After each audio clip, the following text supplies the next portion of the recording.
Assalamualaikum warahmatullahi wabarakatuh. Waalaikumsalam warahmatullahi wabarakatuh. Salam sejahtera bagi kita sekalian. Jadi pada kesempatan kali ini kita kedatangan bintang tamu kita yang sangat luar biasa, yang sangat spesial. Bagaimana Saudara Alfandi? Ya, betul sekali. Mereka ini boleh dikatakan sebagai bintang di akuntansi, sebagai gestar di angkatan 2020. Dari raut wajahnya saja saya lihat, mantap-mantap, segar-segar mukanya. Mungkin pengaruh habis mandi tadi. Semua siap kayaknya untuk kita tanya jawab di sini. Ya. Tadi kan kita sudah calling, sudah baku kontak memang. Jadi teman-teman di sini mungkin semua sudah ada persiapan lah. Jadi kemarin itu kan kita ini satu kelas dalam mata kuliah sistem pengendalian manajemen atau disingkat dengan SPM. Kan terlalu panjang juga nama mata kuliah. Ya. Jadi kan kita dalam kemarin yang kita lihat itu di RPS-nya. Ya, kita sempat lihat kemarin di RPS-nya, kita punya pokok bahasan yang sangat menarik. Pokok bahasan di SPM itu memang saya lihat agak menarik untuk kita mau bahas. Ya. Mungkin salah satunya yang yang kemarin kita lihat itu apa yang kita mau bahas kemarin. Ya, kemarin itu Daud, begini, saya sempat baca yang sempat menarik perhatian saya. Itu ada materi mengenai kompensasi manajemen. Oh iya, mungkin teman-teman di sini sudah ada yang tahu mengenai kompensasi manajemen. Ada yang tahu tentang kompensasi manajemen. Jadi mungkin saya menjelaskan sedikit. Kompensasi manajemen itu adalah semua pendapatan yang dalam barang, baik barang tidak langsung maupun barang langsung. Ini kompensasi itu hal yang layak sih didapatkan oleh satu pemilik perusahaan, apalagi CEO. Oke, betul sekali. Di sini kompensasi manajemen ini, di mana kompensasi itu merupakan istilah yang berkaitan dengan imbalan-imbalan finansial. Oh iya, yang diterima secara langsung, bukan diterima secara langsung, maksudnya yang diterima oleh orang-orang atau karyawan-karyawan yang ada di organisasi atau suatu perusahaan. Jadi kan kompensasi manajemen ini kan memiliki beberapa terminologi. Ya, yang mungkin salah satunya yang kita lihat kemarin itu kan tadi membahas terkait dengan imbalan-imbalan, mungkin salah satunya itu terminologi dari kompensasi manajemen itu, dia pertama ada upah atau gaji, di mana upah dan gaji ini berhubungan dengan tarif gaji atau tarif gaji per jam. Semakin lama kerjanya, semakin besar upahnya. Begitu. Iya. Dari teman-teman lain mungkin ada yang selain gaji tadi ada lagi yang lain, ternyata itu insentif. Jadi insentif ini diberikan oleh perusahaan kepada karyawan-karyawannya atas balas jasa, tapi ini di luar gaji loh. Oh iya. Itu kalau untuk insentif itu ada 3. Ada bukan hanya di luar gaji, itu di luar gaji. Itu ada 3 jenis. Itu insentif finansial. Insentif finansial itu berupa uang, bonus. Itu uang itu dalam bentuk digital ataupun tunai. Nah, untuk yang selanjutnya itu insentif non finansial. Insentif non finansial itu seperti kayak properti atau properti, rumah, mobil gitu. Terus tunjangan kesehatan. Nah, yang ketiga itu insentif sosial. Insentif sosial ini kebanyakan karyawan begitu tidak sadar, karena insentif sosial ini cuma berupa hubungan baik antara karyawan, tenaga kerja, pemimpin dan rekan kerja gitu. Selain itu juga dari insentif sendiri memiliki beberapa tapi ada 2 pengelompokan. Yang pertama ada insentif positif dan insentif negatif. Yang dimana pada insentif positif ini dia lebih ke reward, lebih penghargaan yang diberikan kepada karyawan. Sedangkan untuk yang insentif negatif itu lebih ke hukuman. Jadi para karyawan kan lebih membutuhkan reward kan untuk penghargaan bagi mereka daripada. Oh iya. Oke. Nah, insentif tadi sudah dijelaskan kok, itu ada tujuannya diberikan. Tujuannya itu untuk memotivasi karyawan-karyawan di suatu perusahaan agar kayak lebih semangat kerja. Iya. Perusahaan. sih kalau Pemahaman supaya saya. Mungkin teman yang lain ada ya kompensasi itu lebih memudahkan manajer membantu pemimpin atasannya kan CEO manajer. Nah, kompensasi itu dapat meningkatkan motivasi manajer itu untuk mencapai target atau profitabilitas perusahaan. Oh iya iya. Tunggu guys, tapi insentif itu bukan hanya untuk karyawan, tapi manajer juga ada. Itu ada dua. Insentif dalam bentuk penghargaan uang itu bisa berupa kenaikan gaji juga, itu juga bisa bonus sama dengan untuk karyawan. Itu juga ada insentif sosial dan psikologi, itu berupa pengakuan pemindahan dari ke tempat yang lebih baik gitu. Iya. Oke. Ya, mungkin sudah terlalu banyak ya mengenai insentif ini. Selanjutnya, berangkat dari insentif tersebut, ada terminologi dari kompensasi itu, ada selanjutnya ada tunjangan. Di mana tunjangan itu ada tunjangan seperti asuransi kesehatan, asuransi jiwa, liburan-liburan. Itu juga termasuk dari kompensasi manajemen. Itu ditanggung oleh perusahaan, program pensiun juga, dan juga ada tunjangan-tunjangan lainnya. Oh iya. Nah, selain dari 3 yang disebutkan oleh teman-teman seperti gaji atau upah, insentif atau dan tunjangan, Iya. ada lagi satu yang saya tahu yaitu fasilitas atau facility. Adalah fasilitas itu merupakan kenikmatan atau fasilitas seperti mobil perusahaan, keanggotaan klub dan tempat parkir khusus. Seperti itu. Oh iya. Berarti dari 4 terminologi tadi kita bisa tentukan yang mana-mana jenis-jenisnya dari dari kompensasi ini. Kan berarti yang tadi teman-teman sebutkan itu kan ada 4 itu. Jadi itu jenis-jenisnya bisa kita jenis-jenisnya itu kan tadi ada insentif, ada Iya, ada upah, ada gaji. jadi bisa dibilang jenis-jenis ini ada 3 ya terkait dengan jenis kompensasi ini. Iya, jenis-jenisnya itu ada 3, di mana yang pertama itu ada kompensasi finansial. Ini juga tadi sudah sempat disinggung oleh Saudari Husnul. Mungkin boleh, bagaimana kompensasi finansial tadi? Kalau sudah semua Iya. kompensasi finansial itu kayak karyawan itu atau manajer diberikan kayak penambahan gaji, bukan penambahan gaji sih, kayak penghargaan kan dia kalau semangat sekali bekerja, jadi kayak menarik perhatian. Reward bagi dia. Nah, jadi dikasih reward, dikasih berupa uang, uang tambahan begitu di luar gaji, itu berupa uang digital ataupun tunai. Oke. Nah, Saya juga kayaknya kalau selain reward tunai, kayaknya bisa didirikan ini promosi Ya. jabatan dia naik satu tingkat ke atas. Betul sekali. Iya. Berarti yang tadi itu kompensasi finansial ini terdiri atas 2 berarti ya. Maksudnya bisa secara langsung dan juga secara tak langsung kayak yang disebutkan tadi. kalau Kalau finansial kesannya kayak langsung kan uang kan itu dalam finansial kebanyakan dalam berupa uang. Jadi kalau finansial Kalau non finansial itu biasa kayak fasilitas atau rumah, mobil atau pelatihan, tunjangan pensiun termasuk sosial itu insentif sosial dan psikologi. oh iya. Tapi mungkin kompensasi finansial ini menurut sepemahaman saya itu ada secara langsung dan juga Tidak langsung. kalau tidak langsung ini ya itu tadi misalnya seperti asuransi asuransi kesehatan, asuransi jiwa, pensiun maupun asuransi tenaga kerja dan lain-lain. Intinya yang tidak diberikan secara Langsung. atau secara tunai begitu. Yang bukan berupa uang ya. yang seperti itu sih. Tapi kalau yang Intinya, tidak berupa uang itu kebanyakan psikologi. Oh iya. Oke. Ya, kenyamanan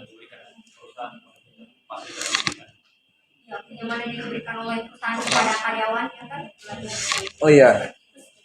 Untuk berarti tujuan dari kita Memberikan kompensasi. dari kompensasi sendiri itu berarti ada banyak yang seperti yang teman-teman katakan tadi. Iya, menarik dari pengertian-pengertian kompensasi, jenis-jenisnya. Berarti kita bisa menarik di situ. Banyak tujuannya ternyata kompensasi ini. Kalau boleh sebutkan salah satunya Fandi. Iya begini, saya sebutkan salah satunya ya, teman-teman, mungkin ada juga yang teman-teman tahu. Di sini kita saling sharing. Kalau menurut saya tujuan pemberian kompensasi itu yang pertama ada menghargai prestasi karyawan seperti yang dikatakan oleh saudari Feren tadi. Oh iya iya iya. Baru kan kalau untuk tujuan pemberian kompensasi itu ada juga yang bisa tahu, yaitu kayak menjamin keadilan gaji karyawan, di mana kayak pemberian gaji pada karyawan itu diatur secara adil, kemudian mempertahankan karyawan dan mengurangi apa itu namanya Turnover dalam karyawan. karyawan. Nah, kemudian karyawan juga dapat perusahaan itu dapat memperoleh karyawan yang bermutu.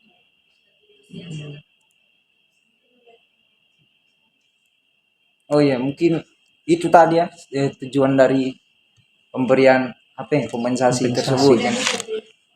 Jadi itu tadi ada berapa tadi kalau nggak salah sekitar 5 yang telah disampaikan Banyak oleh. ya. Iya. Jadi tadi kan sudah disampaikan tujuannya. Jadi untuk kriterianya sendiri terkait bagaimana keberhasilan dari sistem kompensasi tadi yang telah kita bahas.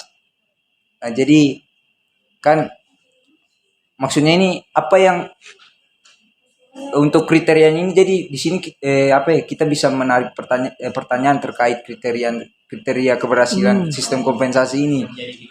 Maksudnya apa yang seharusnya dapat dicapai oleh suatu organisasi atau perusahaan dengan menerapkan sebuah sistem kompensasi ini.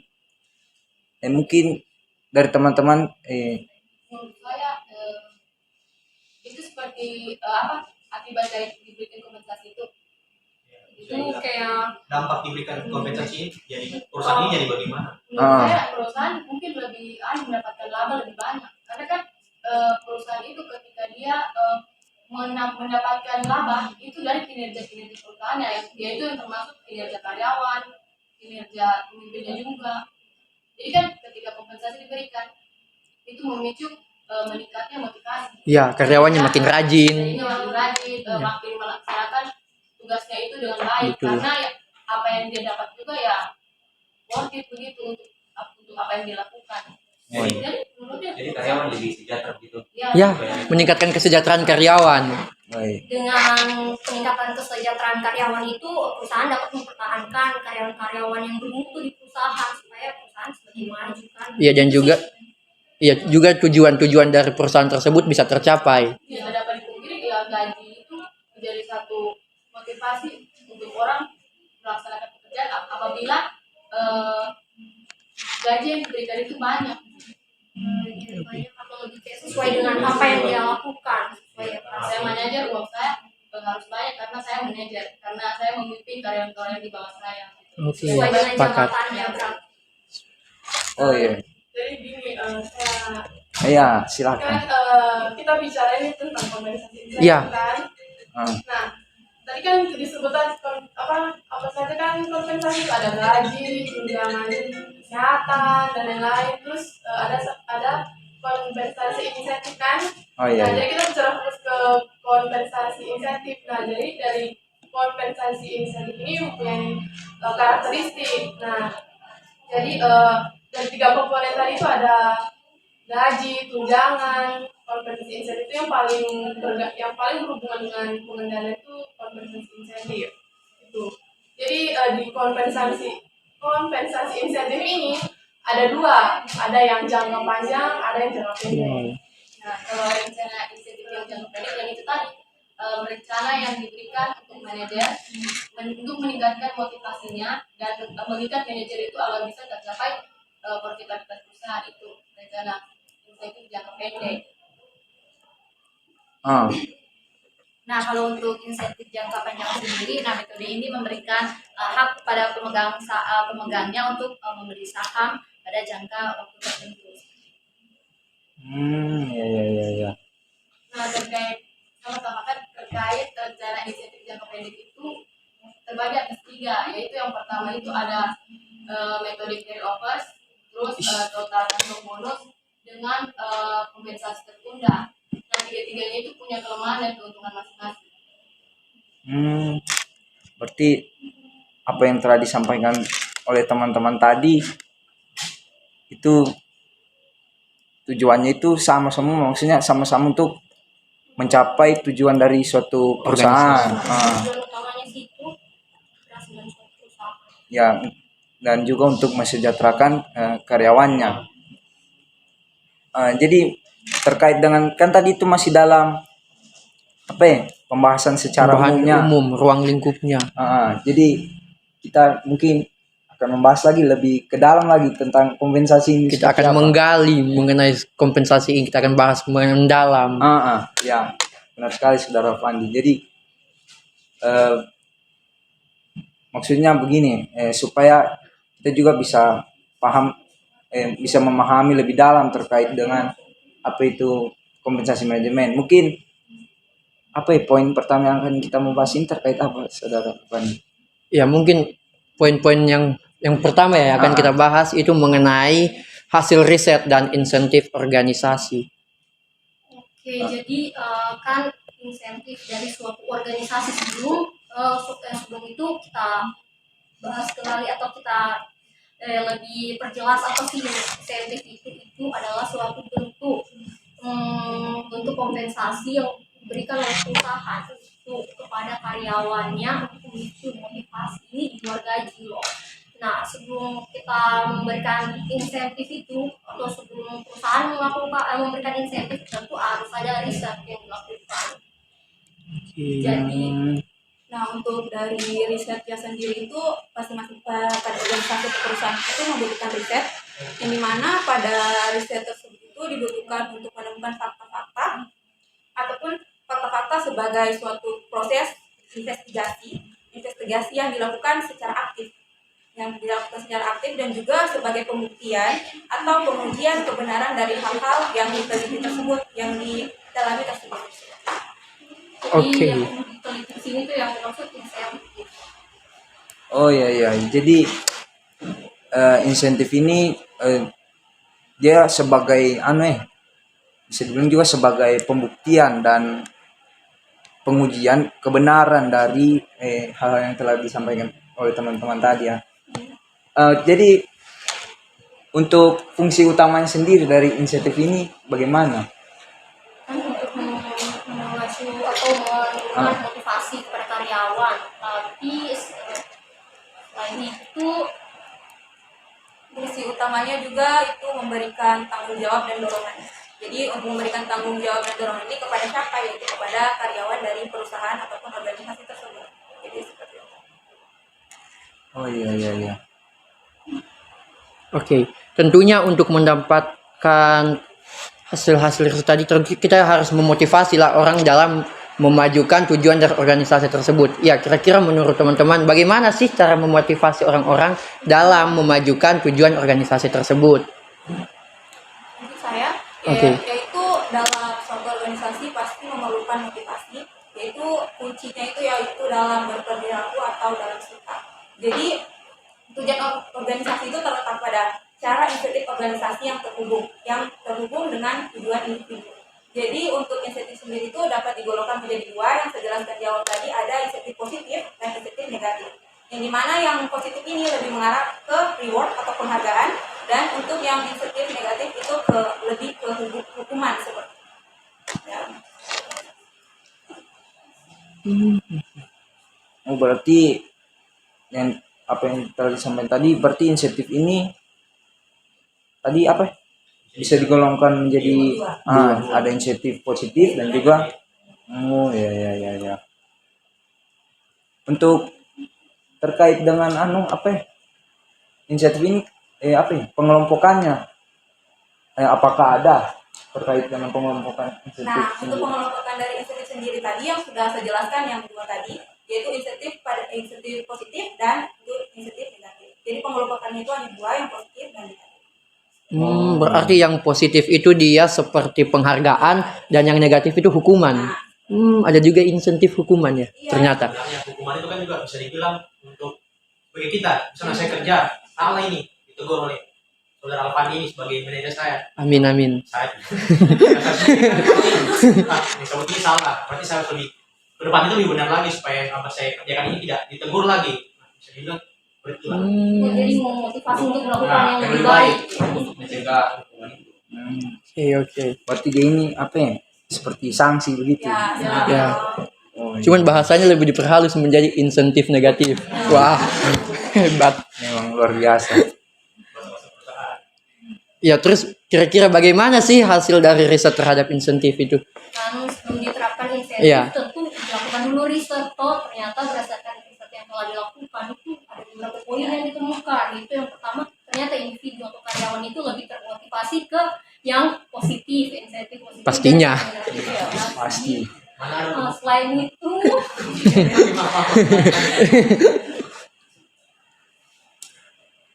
selanjutnya untuk hasil dari risetnya sendiri itu dari insentif pribadi itu bersifatnya situasional. Jadi tergantung pada situasi tersebut karena dia itu sifatnya situasional, yaitu lebih ke insentif moneter. Yang dimana insentif ini salah satu alat untuk memuaskan kebutuhan tertentu. Jadi hanya untuk memuaskan kebutuhan tertentu, namun juga level kepuasannya itu juga tertentu. Seperti itu. Lalu juga insentif non moneter ini lebih penting dari insentif yang sebelumnya. Ya. selain itu juga berdasarkan riset ini didapat kalau insentifnya itu didapatkan dengan mudah oleh karyawan kurang termotivasi untuk melakukan yang lebih baik. Tapi kalau insentif ini susah didapatkan atau sulit didapatkan oleh karyawan, jadi karyawan kerja lebih keras kan untuk mendapatkan insentif tersebut, lebih kayak termotivasi untuk melakukan yang terbaik. Iya. Ya, Kayak berlomba-lomba.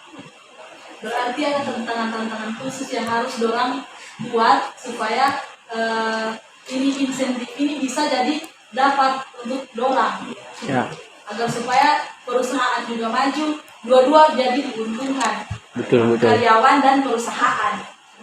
Karyawan bermutu, perusahaan maju. Ya, seperti itu. Lalu juga pada riset insentif ini mendorong efektivitas insentif. Jadi bagaimana efektivitas insentif menurut dengan cepat jika jarak waktu antara tindakan dan pemberian itu insentif terlalu lama. Jadi jika terlalu lama adanya penurunan pada efektivitas pada perusahaan ataupun organisasi tersebut. Makanya insentif ini biasanya diberikan dalam 1 tahun begitu ya, seperti kayak THR itu salah satu. Wow. Berarti THR juga masuk. Ya, Iya. insentif itu Insentif. sosial kan. Kan di luar Kan tadi aja kita bilang tunjangan ya. Iya, jaraknya jangan terlalu lama supaya karyawan termotivasi sih sebenarnya. Ya. Jadi sudah dapat THR ini. THR. Cair. Dari orang Untuk THR itu biasanya sesuai dengan mungkin agama masing-masing. Ketika Oke. kalau untuk yang Nasrani mungkin THR-nya nanti biasanya. Iya, betul. Kalau untuk yang Muslim mungkin Lebaran. Oke. Ya, seperti itu. Tapi terkadang juga ada perusahaan yang membagikan THR itu langsung sekaligus. Kayak misalnya pada saat perayaan Idul Fitri semua dapat, biar yang Nasrani juga tetap dapat begitu. Aduh, kalau gitu terus berarti saya punya pas mau pakai Desember expire sudah. Ah, Saya yang ditabung. jadi biasa begitu. Oke. Hasil risetnya. Oke, kita tinggalkan mengenai THR. Ya. Oke, Kita masuk ke apa lagi? Pembahasan yang kita lihat kemarin, Saudara Fandi. Ya, setelah selesai kita membahas mengenai hasil-hasil riset, ada juga pokok pembahasan yang sangat menarik juga yang kami tarik dari kompensasi manajemen tadi, itu ada mengenai karakteristik perencanaan kompensasi insentif. Untuk apa ya, perencanaannya sendiri ada tadi yang disampaikan, ada salah satunya itu kan rencana insentif jangka pendek. Jadi saya ingin bertanya dulu sama teman-teman.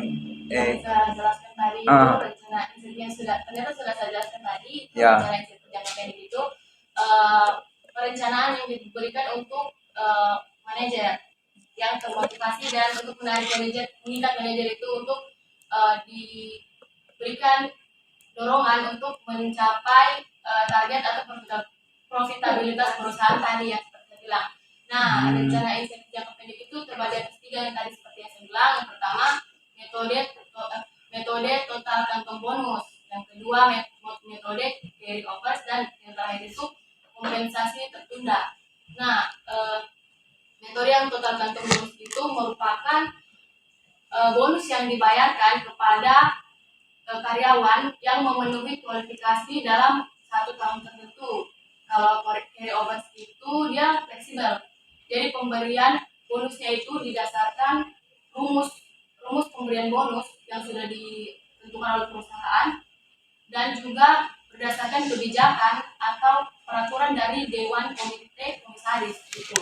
Sedangkan metode kompensasi tertunda itu bonus yang diberikan pembayarannya itu dibagi rata per tahun, tapi dibagi ke dalam beberapa tahun. Jadi itu perusahaan itu beda-beda. Ada yang secara 3 tahun, ada yang bedanya itu 5 tahun.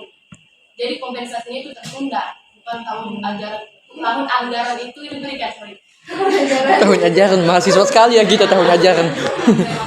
Jadi kompensasinya itu diberikan dibagi gitu. Tidak diberikan tahun itu, tapi diberikan di beberapa tahun ke depan. Tapi itu menurut saya metode yang sangat merugikan juga, karena ketika manajer keluar atau mengundurkan diri dari perusahaan tersebut, dia tidak akan mendapatkan kompensasi tertentu ini. Oke, kan tadi kita sudah mendengar ada 3 metode-metode. Kira-kira apa sih keuntungan dan kelemahan kalau kita menggunakan metode-metode itu? Oh iya, terkait metode total kantong bonus itu, metode yang pertama itu keuntungannya bonus yang didapatkan karyawan dengan manajer itu dia didasarkan pada laba perusahaan. Jadi tergantung pada laba perusahaan itu. Semakin besar laba perusahaannya itu, semakin besar bonus yang didapatkan. Sedangkan kelemahannya itu ya seperti yang bisa kita tahu, kalau laba perusahaan itu rendah, yang didapatkan juga rendah karena kan tergantung pada laba perusahaan. Sedangkan metode carry over itu dia lebih fleksibel. Jadi bonusnya itu selain dihitung berdasarkan rumus, bonusnya itu sangat rumit ya, karena perusahaannya itu beda-beda rumusnya. Jadi tiap perusahaan beda rumus penghitungannya. Sangat itu juga penghitungannya itu juga bukan penghitungan matematika. Tidak bisa kita mau ukur. Ada rumus tersendiri. Dari internal perusahaan. Iya. Dia punya kerugiannya itu terkait keuntungannya tadi didasarkan pada kebijakan komite itu. Dan jadi kalau kebijakannya memberikan gaji yang besar kepada setiap karyawan yang begini pasti dapat labanya. Tapi kalau kelemahannya itu metode carry over itu dia apa yang diberikan oleh komite itu tidak sesuai dengan kinerjanya. Jadi kayak misalnya kinerjanya dia serasa sudah bagus sekali, pasti saya dapat lebih dari Iya, pasti. tidak bisa tetap. Tetap dia misalnya 5 juta per bulan. Dia serasa naik 2 kali lipat, pasti 10 juta, tidak bisa tetap 5. Gitu. Jadi dia tetap tetap tidak bisa naik yang bonus itu serasa sudah bagus, pasti saya dapat 20. Tidak bisa. Oh, berarti insentif itu tidak boleh juga sembarang dikasih jumlahnya. Sangat tidak mungkin juga bakal kasih insentif itu terlalu tinggi, tidak sesuai dengan penghasilan perusahaan. Oh, berarti harus dilihat dari penghasilan perusahaan juga atau kebijakan. Kebijakan itu kebijakan dari Dewan Komite Komisaris itu. Kalau terlalu tinggi insentif sih Bisa-bisa rugi kita perusahaan. Labanya kita sedikit. Oh iya, keuntungan yang tadi itu yang kompensasi ditunda itu keuntungannya bonus yang diberikan itu merata. Jadi setiap manajer itu diberikan kalau kompensasi tertunda ya, itu keuntungannya itu bonus yang diberikan itu merata untuk setiap manajer per bagian di perusahaan. Tapi kelemahannya itu yang tadi saya bilang, kalau manajernya mengundurkan diri, dia tidak akan dapat kompensasi tertunda ini. Dia tidak akan dapat. Oh, jadi misalnya kan dalam 3 tahun, di antara di tahun 3 tahun itu terus saya itu kayak misalnya saya manajer, saya berhenti, jadi saya tidak dapat. Jam ya Besti. Iya. Jadi itu seperti apa ya? Kau harus kerja selama 5 tahun baru kau dapat kompensasi tersebut, insentif. Iya, Iya. supaya 3 sampai 5 tahun karyawan tidak berhenti sembarangan sih itu. Ya betul. Dia mengikat karyawan. Jadi karyawan kayak ada kontraknya? ya. Sebenarnya bagus. Gimana ya? Contohnya kayak perusahaan Indonesia ini kadang itu gonta-ganti karyawan bisa dibilang, kapan mau majunya itu udah stagnan terus. Kayak aja contoh organisasi kecil, setiap tahun itu ganti kepengurusan. Pasti ada rancangan-rancangan yang baru. Nah, bagaimana kalau mau maju kita organisasi ini kalau kita selalu memakai rancangan-rancangan yang lama ini, kita tidak ada terobosan terbaru. Nah, sedangkan kita hanya mendengarkan dari karyawan yang lama bahwa dibilang prosedur yang ini benar, kita harus keterusan ini. Kita tidak ada apa namanya dibilangnya, tidak ada inovasi terbaru. Iya. Udah update. Tidak mengikuti zaman. Tidak apa ya bahasa mudanya. Lebih bagusnya memakai sistem yang ketiga tadi, mengikat karyawan supaya Oke, perusahaan oke. itu bisa Keren. berkembang. Dan kebanyakan juga perusahaan pada saat ini menggunakan sistem yang ketiga sih, kayak apa itu memberikan kontrak kepada karyawan supaya karyawan tersebut kayak tidak berhenti sembarangan. Maksudnya ada kontrak tertentunya. Kalau pengalaman sih saya dengar dari kakakku, kan kakakku semuanya yang kerja dorang itu kayak dikasih kontrak 1 tahun atau 2 tahun. Terus kalau kinerjanya kita selama kontrak itu bagus, kemungkinan kita direkrut kembali itu sudah tidak pakai kontrak, kita jadi karyawan tetap. Kan kalau kontrak itu dia belum karyawan Iya, iya. tetap.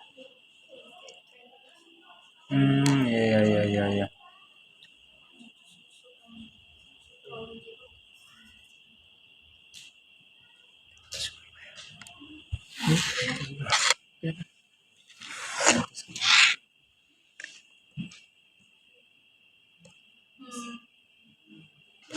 Itu tadi juga pas dibahas tadi itu sebenarnya tujuannya juga itu kalau menurut saya secara pribadi itu mencegah untuk kayak karyawan, misalnya saya dengan gaji sekian di perusahaan ini, terus ada perusahaan baru menawarkan kepada saya gaji yang lebih besar. Nah itu salah satu cara untuk menahan karyawan tersebut agar tidak tergiur lalu dengan perusahaan yang lain dan meninggalkan perusahaan tersebut. Itu sih cara atau strategi yang dilakukan perusahaan. Karena biasa karyawan ini melihat dengan kebutuhan yang ada Ya, pada sesuai mereka. gaji sih Ya. kan ya, kerja sesuai gaji. Uang sih. Orang bekerja kan apalagi dengan keadaan yang modern sekarang serba yang terbaru semua update ya. Lebih gampang cepat diakses. Shopee. Itu salah satunya. Berarti dari ketiga metode tadi, menurut teman-teman yang paling efektif itu yang mana ya? Kalau untuk perusahaan sih tiga. Oh, tiga-tiganya berarti ya. Oh Tapi iya. kalau menurut saya itu metode carryover sih. Karena metode carryover itu dia lebih fleksibel. Jadi kayak tidak seperti yang metode total kontinuasi itu terkait laba. Terus kalau yang kompensasi tertunda itu dikaitkan peraturan yang tadi, kalau yang keluar tidak dapat. Kalau carryover ini lebih bagus, dia pasti dapat karena tidak dihitung secara selain dihitung secara rumus-rumus, karena kebijakan Dewan Pembinaan Besar juga semua tahu kebijakannya itu bagus dan lebih memikirkan perasaan karyawan dan manajer, jadi tetap mendapatkan kompensasi apapun labanya, apapun keadaan di luar kerja. Terkait mengenai karakteristik Karakteristik ah, ya. mengenai perencanaan kompensasi insentif Ya, jadi tadi kan sudah jelaskan kan ada karakteristik tentang kompensasi insentif ini kan ada dua, ada jangka pendek sama jangka panjang. Nah, jadi untuk perencanaan kompensasi insentif ini, yang jangka pendek itu merupakan perencanaan yang berdasarkan tahun berjalan. Nah, untuk sedangkan perencanaan kompensasi insentif jangka panjang itu akan menghubungkan antara pencapaian jangka panjang dan dengan harga saham dari suatu perusahaan. iya. Berarti untuk komponen-komponen dari paket kompensasi ini dari seorang manajer perusahaan, dari perusahaan apa saja kalau boleh tahu terkait komponen-komponennya. Komponen-komponennya. Komponennya itu ada 3. Yang pertama ada gaji, terus ada tunjangan kesehatan, tunjangan pensiun, dan tunjangan lainnya. Terus ada juga itu kompensasi Insentif. Nah, jadi tadi kan saya sebutkan kompensasi insentif dengan kompensasi insentif ini kan kan ada jangka pendek, jangka panjang. Nah ini perbedaannya, kalau untuk yang jangka pendek itu dia biasa dibayarkan secara tunai, tapi kalau untuk kompensasi yang jangka panjang biasa dia diberikan opsi gitu seperti pembelian saham. Itu Iya. perbedaannya. Oke, selanjutnya terus tadi kan ada dibilang kompensasi insentif itu apa sih yang termasuk kompensasi insentif itu? Maksudnya yang termasuk dalam ini kompensasi. Ya, biar lebih jelas bagaimana sih kompensasi insentif itu. Yang saya bilang tadi jangka pendek dan jangka panjang. Jadi ada konsep juga sih ya, jangka pendek dan jangka panjang. Oh ya, berarti kan tadi kita sudah bahas terkait kompensasi jangka pendek untuk jangka pendek. Nah, selanjutnya untuk jangka panjang Jangka panjang itu Nah, kalau untuk rencana kompensasi insentif jangka panjang itu sendiri, menurut saya itu sesuatu yang suatu asumsi yang mendasar dari rencana kompensasi insentif jangka panjang bahwa mencerminkan kinerja jangka panjang organisasi tersebut. Nah, dalam metode ini memberikan hak kepada pemegangnya untuk membeli suatu atau sejumlah saham dengan saham pada periode tertentu yang tentunya harganya berbeda juga. Oke. Jadi kan dia beli saham, misalnya kayak sekarang dia beli untuk jangka panjang di masa depan, otomatis harga harganya- sahamnya naik kan, Harganya berbeda. Oke, baik. Tentunya dari kompensasi jangka panjang itu ada sih faktor-faktor yang mempengaruhi. Apa sih kira-kira yang mempengaruhi kompensasi insentif jangka panjang tersebut?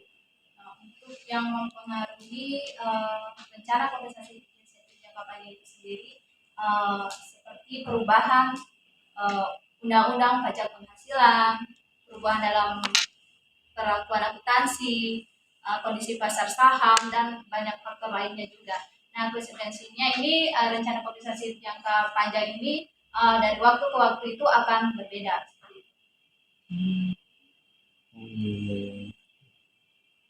Berarti kan sekarang pajak PPN berubah, itu juga berubah kompensasinya. PPN berubah tarifnya dari 10% menjadi 11%. Oke. ya. Oke. Tadi kita kan sudah membahas terkait apa sih itu insentif jangka panjang, apa sih insentif jangka pendek. Selanjutnya yang ingin kami tanyakan terkait insentif untuk karyawan perusahaan atau karyawan dalam suatu organisasi. Kan apakah insentif dan bonus itu sama? Padahal kan seperti yang kita ketahui dari pengertiannya sendiri Betul. terkait apa yang telah teman-teman sampaikan tadi, bahwa insentif itu berupa kompensasi. Apakah hampir sama dengan bonus? Jadi begini. Ya, silakan. Iya. mungkin saudara Hinda paham. Jadi begini, kalau untuk dikatakan sama antara insentif dengan bonus itu kurang terlalu tepat, karena begini, kalau menurut saya bonus itu merupakan bagian dari insentif kan. Nah, di mana antara insentif dan bonus itu memiliki persamaan, di mana dia merupakan suatu apresiasi dari perusahaan untuk karyawannya karena dia telah melakukan tugasnya melebihi dari tugas yang telah diberikan. Kemudian dari bonus tersebut atau karyawan itu dapat memiliki kayak kinerja serta maksudnya kayak gimana ya, kalau dibilang kayak prestasinya dia itu kayak bisa semakin meningkat. Jadi bisa dibilang Insentif. dan bonus itu hampir sama. Tapi tidak sama, ya. Beda, bukan sama sekali karena bonus itu merupakan dari apa itu namanya insentif, bagian dari insentif. Kalau menurut teman.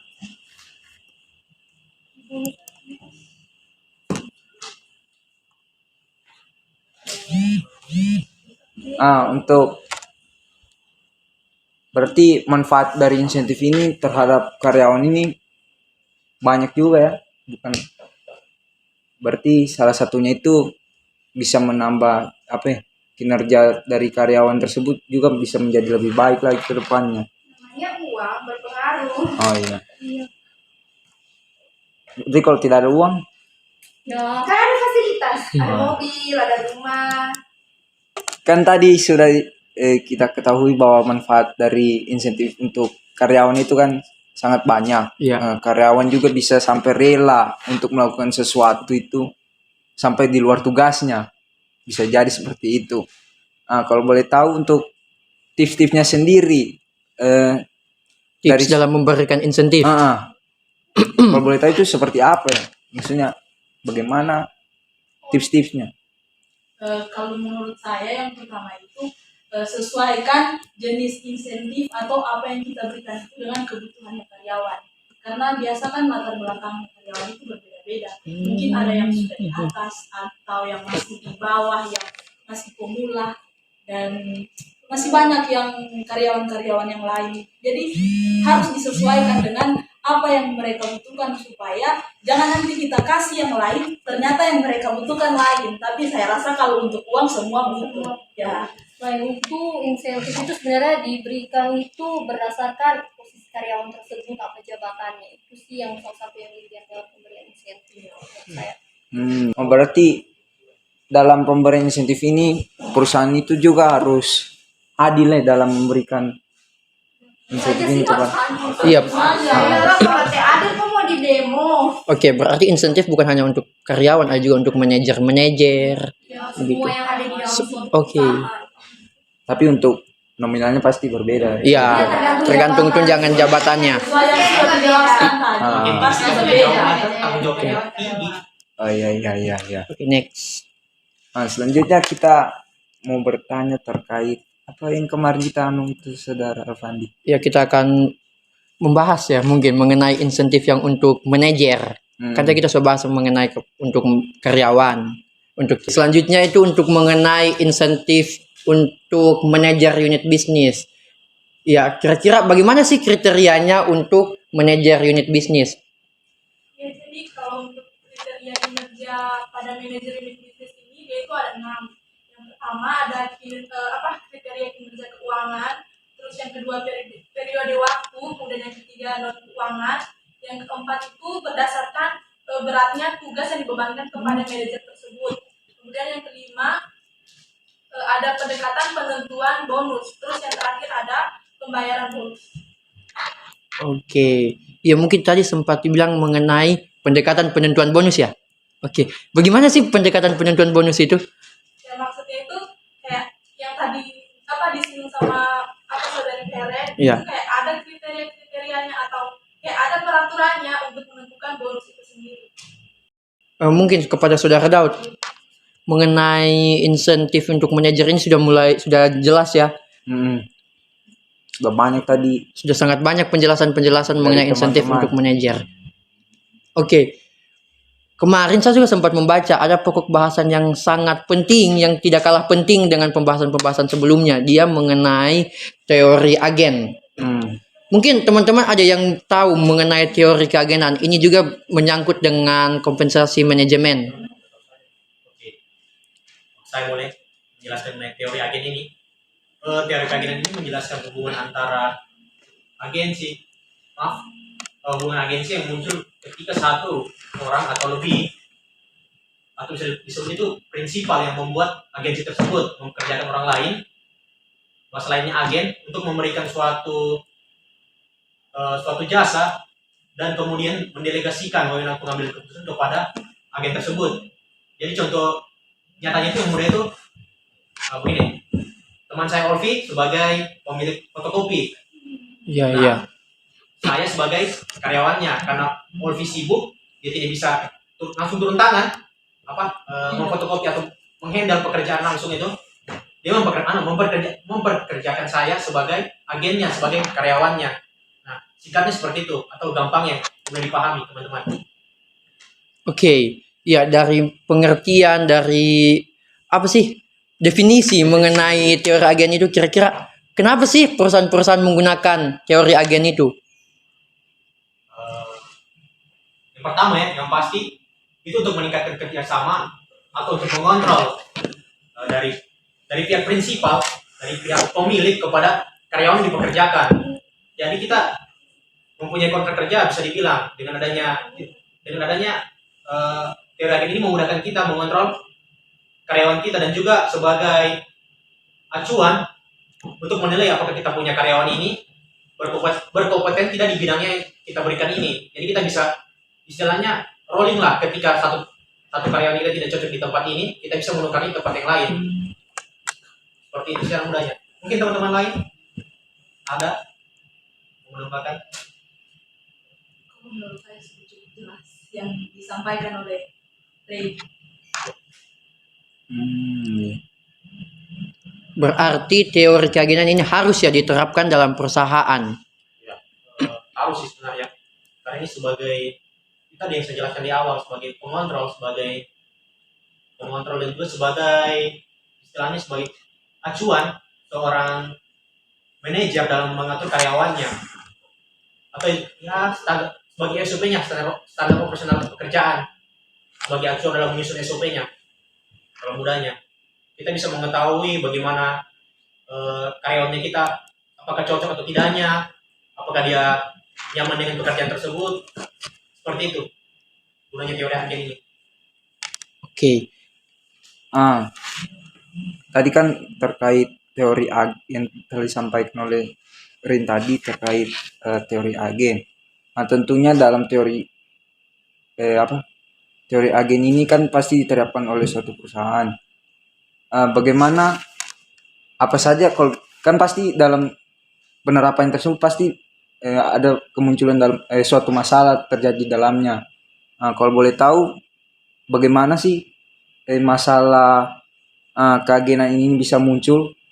Biasanya masalah keagenan ini muncul karena perbedaan kepentingan antara pihak manajemen dan pemilik modal dalam prinsip.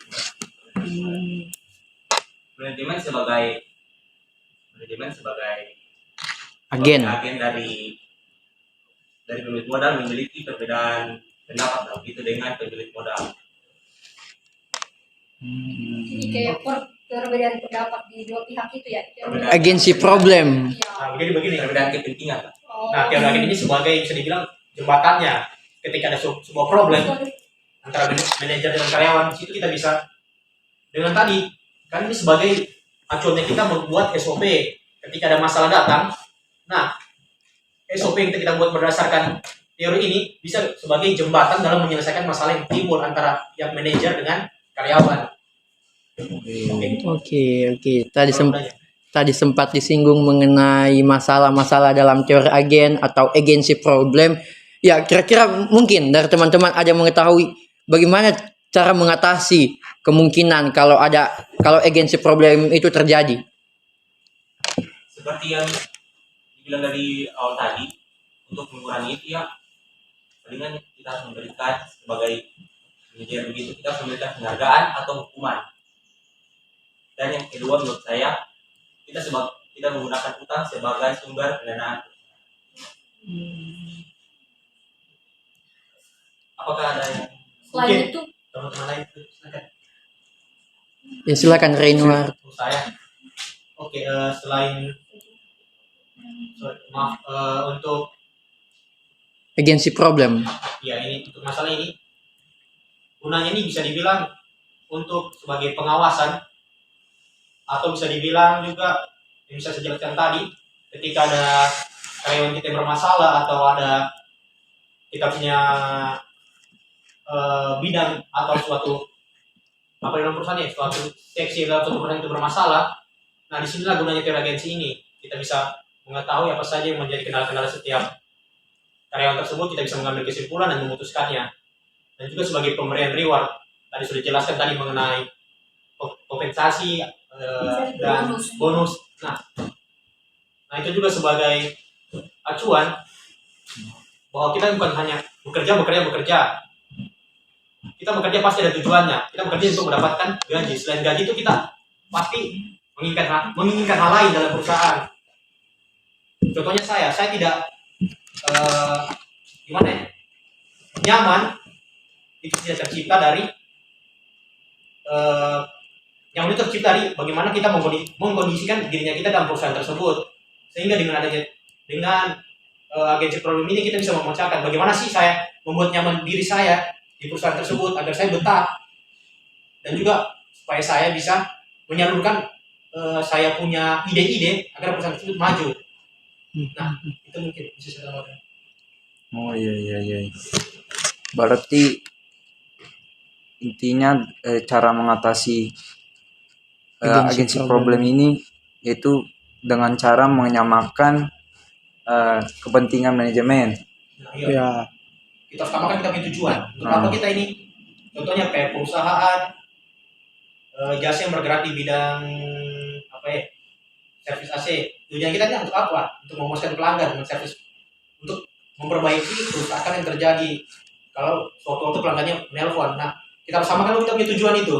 Ketika tujuannya kita sudah sama, kita buatlah kita punya bisa dibilang tupoksi kerjanya kita.